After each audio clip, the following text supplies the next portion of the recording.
This is CBC Winnipeg News.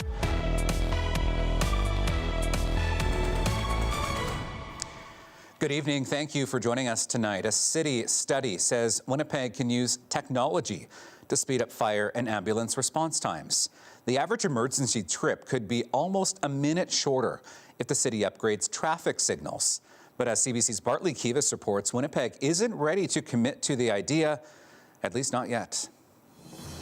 Winnipeg's fire paramedic service is trying to respond to emergencies more quickly. At the same time, it plans to reduce the number of fire paramedic stations in the city from 30 to 24.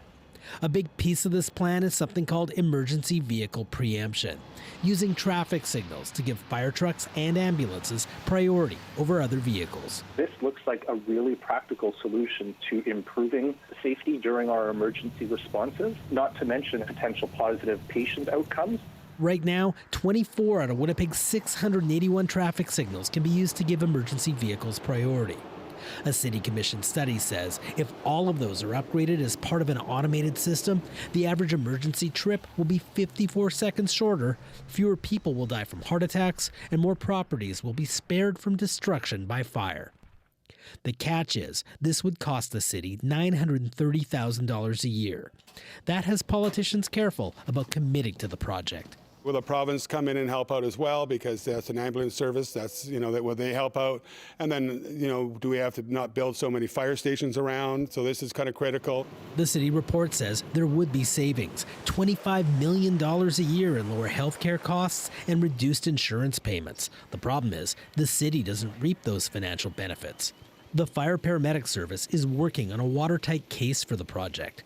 But the union representing firefighters would rather see the money spent somewhere else, like a new fire paramedic station in Waverly West, or enough firefighters to cover off every shift. That's how you affect change. That's how you have proper response times and the number of people on scene. I mean, preemption doesn't carry people downstairs. It doesn't pull people out of windows. Right now, there's nothing specific for the fire paramedic service in next year's budget. The brand new city council is just starting to put that spending plan together. Bartley Kivas, CBC News, Winnipeg. Some breaking news in moments ago. Winnipeg police have issued a silver alert for a missing woman. 63-year-old Deborah Thompson was last seen in central St. Boniface around noon. She's around 5'1" with a medium build, with long black hair and a ponytail. She was last seen wearing a purple, older-looking puffy jacket with purple fur, a purple scarf, purple sweater, and black boots. Police are concerned for her well-being and issue a silver alert when a vulnerable adult person is missing. If you think you've seen Deborah Thompson, the person on your screen there, you're asked to call police immediately. An armed man from Manitoba who rammed his truck into the gates of Rideau Hall to confront the Prime Minister has been granted day parole.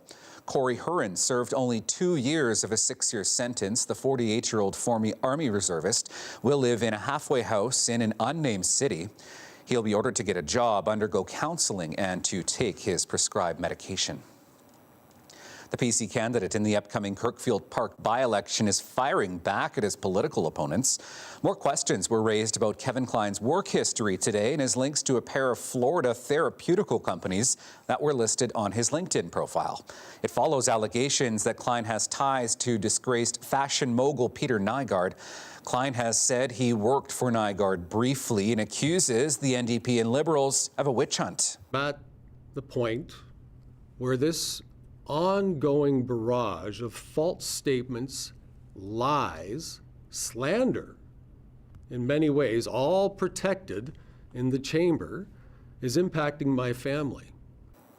Klein says he'll keep fighting back. The Kirkfield Park by-election happens on December 13th. Leaders, advocates, and volunteers were honored at the Celebrating Women Gala tonight. The event showcases the many ways women have a positive impact on the community. Several women and the organization Riley were honored for their dedication to making Winnipeg a better place for everyone. I think it's important to showcase women and the important work that they do in their communities to inspire others to do so. And women's work often goes unnoticed and unrecognized in their communities, and we really want to highlight the great achievements that they've had. The Provincial Council of Women of Manitoba says women's efforts are often overlooked because they tend to be seen as caregivers and are expected to do community work. Tonight's gala aimed to thank women for their important contributions. Now to our province's north, where a team from our newsroom has been visiting. Last week, they were in Norway House, Cree Nation, where Stephanie Cram had the chance to visit a trap line and learn about rabbit snares. Here's a look. Hey. Oh, boys. It's a cold November morning, and Lester Balfour is taking a group of boys to check his snares, about a 40-minute drive north of Norway House, Cree Nation. Oh, yes, I got a wampus. We got one wampus, eh? Wapos is Cree for rabbit. For the boys, they're not only learning to survive off the land, they're learning their language, their culture, including traditional snaring techniques. I usually measure with my fist kind of thing. When the rabbit runs in and gets caught, and I kind of twist this so it won't slip down. Balfour has been doing this kind of work for years. Over the summer, he taught over 100 kids how to trap, fish, and prepare their catch, which included building a smoker. I think we smoked about 64, and it took 2 days because it was a big smoker. And we fed the community, and that's what we do. Got a wampus. Balfour dreams of one day opening a cultural camp, saying that when he was younger, he could have benefited from something like that. For one boy out that morning, he says being on the land is good for his self-confidence. Myself, I feel like I'm just myself, like feeling better, staying outside. Balfour says a traditional diet with homegrown vegetables and wild meats helps him stay healthy. And for the elders in his community, it's a lifestyle they've always known. I do feed the community with fish, and we're going to get some rabbits too. When we get a lot, we'll post and say, pick up your rabbits. Good meal. Giving back to community, carrying traditions forward. Stephanie Cram, CBC News, Norway House, Cree Nation. Definitely snowy in northern Manitoba. Here is a look at downtown Winnipeg. The north is expecting more snow this week. I'll have your forecast when we come back. Stay with us.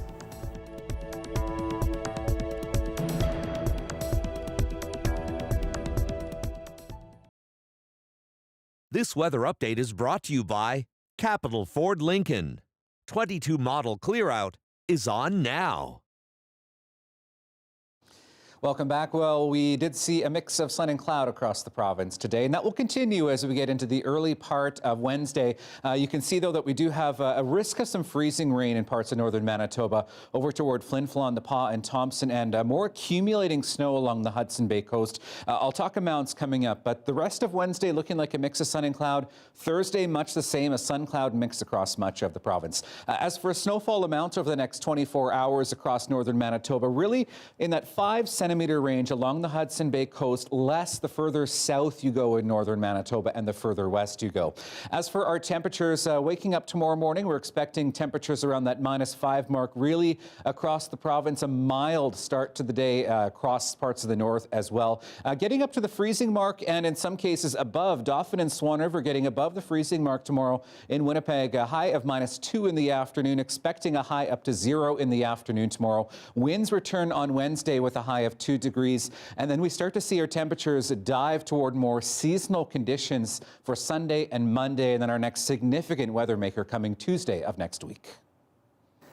And that is your late news for this Tuesday. Thanks for being with us tonight. Remember, you can find more on that silver alert at cbc.ca/Manitoba. Good night.